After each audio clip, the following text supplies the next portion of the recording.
Hi. How are you? I'm so excited to talk to you. I'm good.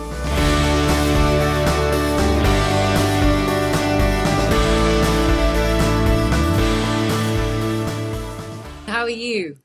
I'm well. I'm so excited to talk to you as well. I feel like I'm in the middle of a sort of marathon because I watched Malcolm and Marie and then I started watching Euphoria and I'm just Geez. geeking out. You're just so extraordinarily good in both of them. Thank you so much. But yeah, it's just incredible. So and Malcolm and Marie is so brilliant and so beautiful and such an amazing accomplishment in lockdown. It was it was interesting, you know. I think for all of us, I think the number one thing was the ability to do it safely. And it kind of started with conversations with Sam Levinson, obviously, who I'm very close with and was lucky enough to do Euphoria with. And Euphoria shut down literally, I think, the Friday before we were supposed to start on a Monday.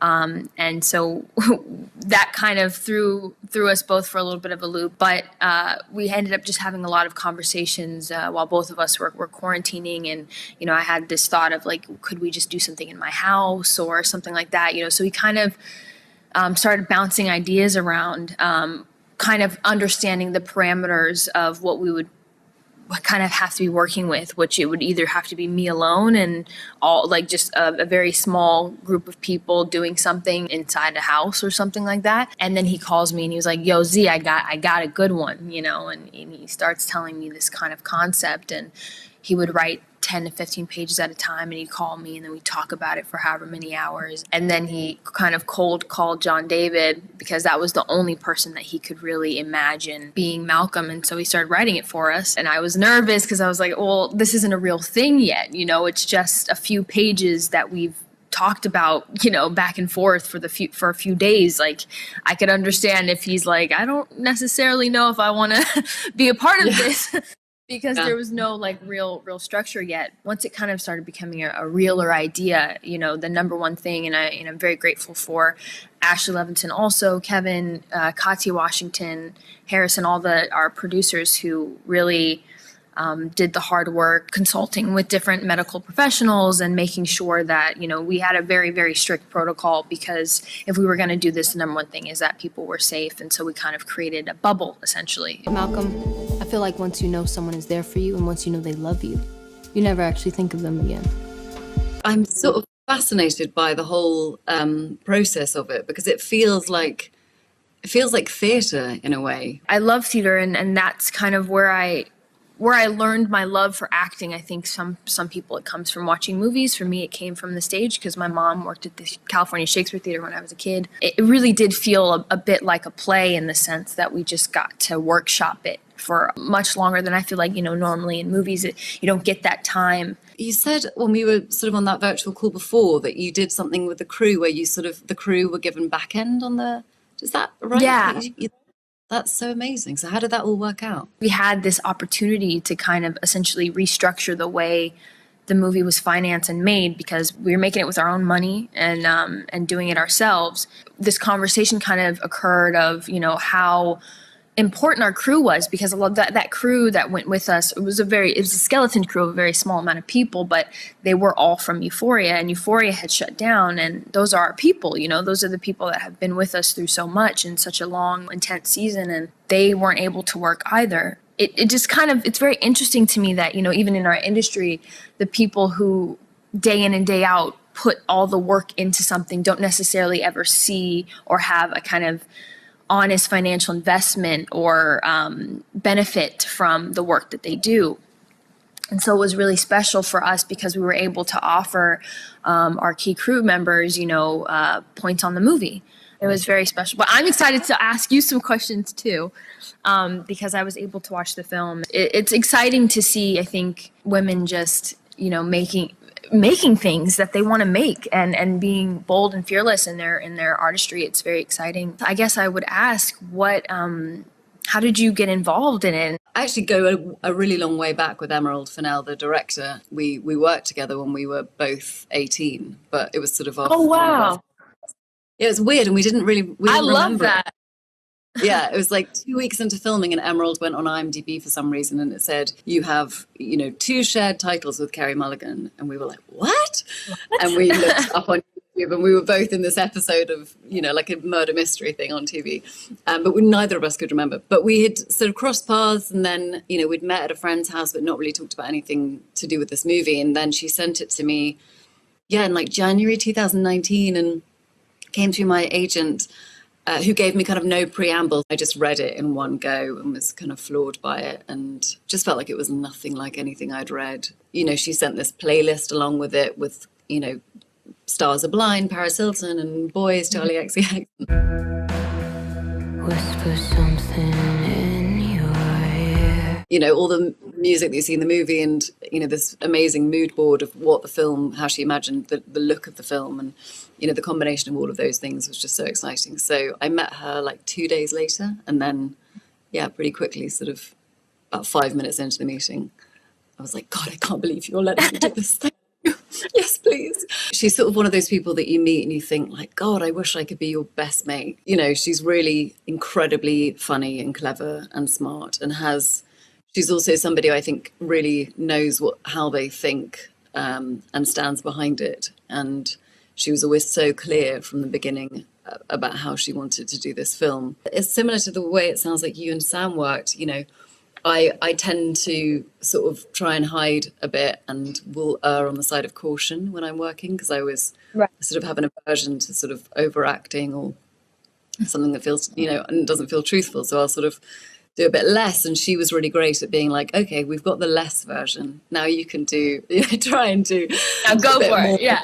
Yeah. Like now just, let everything go and whatever. I understand that feeling too. I do, because I guess I have a fear of doing it, because I guess, like the Disney kid thing, I get scared of like, that kind of thing. So sometimes it's good to have that, like you're saying, that freedom, just say, you know what, I'm gonna just go for it. I'm gonna do it. But you surely can't think of yourself as the Disney kid now. I mean, you surely. Well,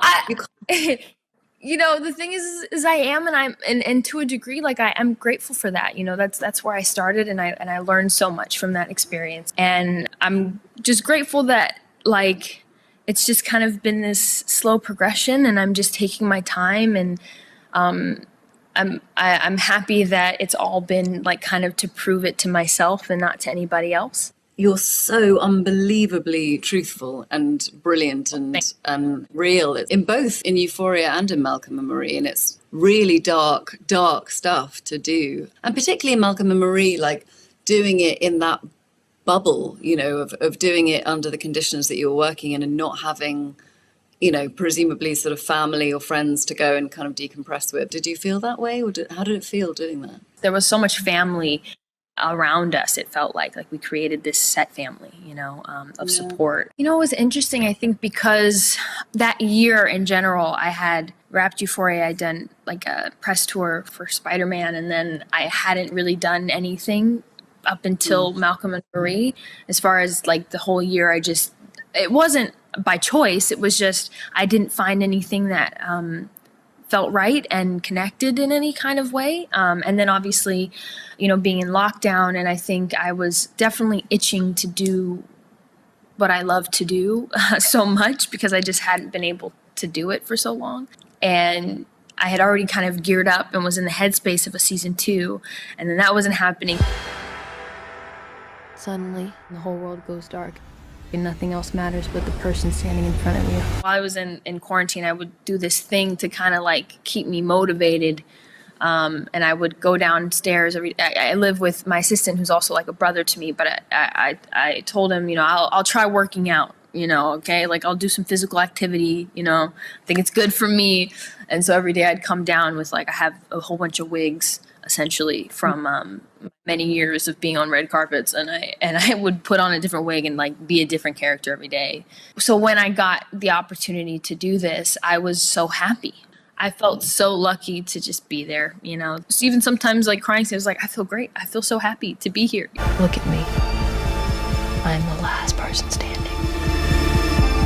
This is more of like a personal question, like when it comes to things or projects, is there something to, because I find at least sometimes that feeling of being a little bit scared to do something is almost a good thing, and can almost draw you to it because it feels like a challenge. And I want to know if that is something that maybe feels true to you too. Like, is there sometimes a fear when you read something that can also kind of be a good thing? With Promising Young Woman, because it is dealing with, sexual assault, and it's a very real thing for so many people.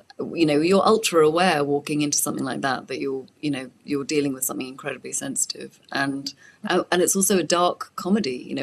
We're sort of, there is a gallows humor to this, so that is obviously so sensitive. What are you doing? It's okay, Kate, you're safe. What are you doing? Hey, I said, what are you doing? The majority of the film was just so much fun. We had such a good... It's the first time I've ever been in a film that has a blooper reel, which I don't think they're going to release. I'm really disappointed about because it's so great. But my main job most days was just trying to keep it together. What was so great about this was, I was definitely nervous. There was definitely sort of fear coming into it. And that is something that always makes me excited to work. I think if I read something and think like, if I get 20 pages in and think, I kind of know how this... I know, kind of know how to do, then it's sort of not interesting. But, with reading Promising Young Woman, I just had no idea how to do it or why she was asking me to do it. It wasn't really my job to sort of, navigate the tone, I think. So it took a lot of the fear away once I sort of felt such, trust in Emerald that I could just play, and I knew she was going to make it work. As far as, I guess character-wise, how did you, find Cassie? What was like your process like with Emerald, or if it was something that you guys kind of developed together, or if it was something that you kind of found on as you went, or did you immediately kind of know what kind of character she was going to be? Was her voice kind of already there? It was really a lot of conversation with Emerald. I think the key thing that was clear to me from the beginning was that despite the fact that it did have sort of a blend of genres and it did feel like a kind of dark comedy, but also a revenge movie and also kind of a thriller-y thing, I wanted it to feel it was a real person, and her story felt very real to us. And I mean, really the first take of it was, what does female rage look like, and what would you actually do if you were in that position? And so we wanted to be sort of honest about that, and I think it was important that we looked at who she was before this event that kind of derailed her life. What was so great about the film was having different amazing people basically on a daily basis, like Alfred Molina and then Molly Shannon and then Connie Britton. Who's so nice, by the way. So nice. That's the thing, all the nicest people in the industry playing these sort of really suspect people. Yeah. I think if you have trust in the director, it's always, that's just so much of the work. It's just, if you can put your full faith in your director, it gives you sort of freedom, which you clearly have with Sam. I've been very lucky in the sense that, every, at least director so far that I've worked with, and I'm still getting started, but has been lovely. But yeah, no, Sam, I definitely think there's just like a special connection there. And I think part of it is also because before Euphoria, technically, I was still on Disney Channel. Hey, I'm Rue. I'm an addict. You're about to start a brand new chapter. I was going to ask how he cast you in Euphoria. I asked him the same thing. Yeah, because I was a bit confused myself. Essentially, he said that I was on a mood board for Rue. Like, he had put me on this thing for Rue, and I was like, no, you didn't. Like, there's like, well, no way. There's nothing I've done for you to ever think that I could do that, So I think there's something to that kind of faith, or already seeing something in me that I maybe knew was there, but I didn't ever have the opportunity to explore because I really love what I do, but I just hadn't had that time yet to do something or the right thing. And I always kind of refer to, I don't know what it's like for you, but for me, as far as like finding roles or whatever, to me, it feels like falling in love, it's like, it's something uncontrollable where you're just like, I have to do this, it's just like, it feels right. And you feel connected to them, and it's kind of unexplainable. And you're always kind of searching for that feeling, and that's kind of what I felt with Rue, and then with Marie. You know, as it was being written, I was just like, couldn't believe that it got to be mine. Hold on to me for dear life. I guess my question for you, with Promising Young Woman, I know it premiered at Sundance Film Festival, and I guess the reactions that kind of came back, and maybe what you learned from different people or different people's backgrounds, or stories that maybe reflected or felt connected to your work, and what that reaction has kind of been like for you. Yeah, it's funny because it was, we did have our premiere at Sundance, and then we were sort of about to release it, and then the world shut down, so it sort of went away, and it kind of didn't sort of factor in for such a long time. And across the board, people have been positive and negative, but in totally different ways. And I think it doesn't feel gendered in any way. It's a nice thing to be in something that invites conversation. I thought we had a connection. Okay. How old am I? What are my hobbies? What's my name?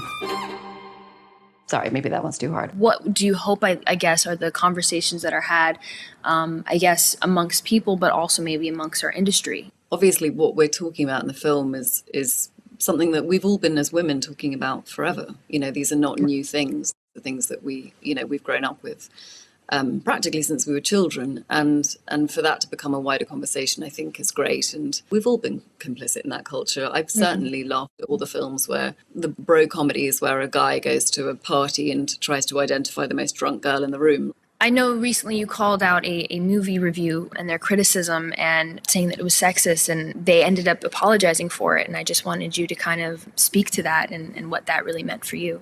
I feel it's important that, that criticism is constructive. I think it's important that we are looking at the right things when it comes to work, and we're looking at the art, and we're looking at the performance, and the way that a film is made. And I don't think that goes to the appearance of an actor or your personal preference for what an actor does or doesn't look like. I think in criticizing or bemoaning a lack of attractiveness on my part in a character, it wasn't a personal slight. It wasn't something that I felt, it didn't wound my ego, but it made me concerned that in such a big publication, an actress's appearance could be criticized, and it could be, that could be accepted as completely reasonable criticism. And I think it's important to call out those things because they seem small and they seem insignificant. People around me at the time said, oh, get over it, whatever, it's great, it's a great review or whatever, people love the film.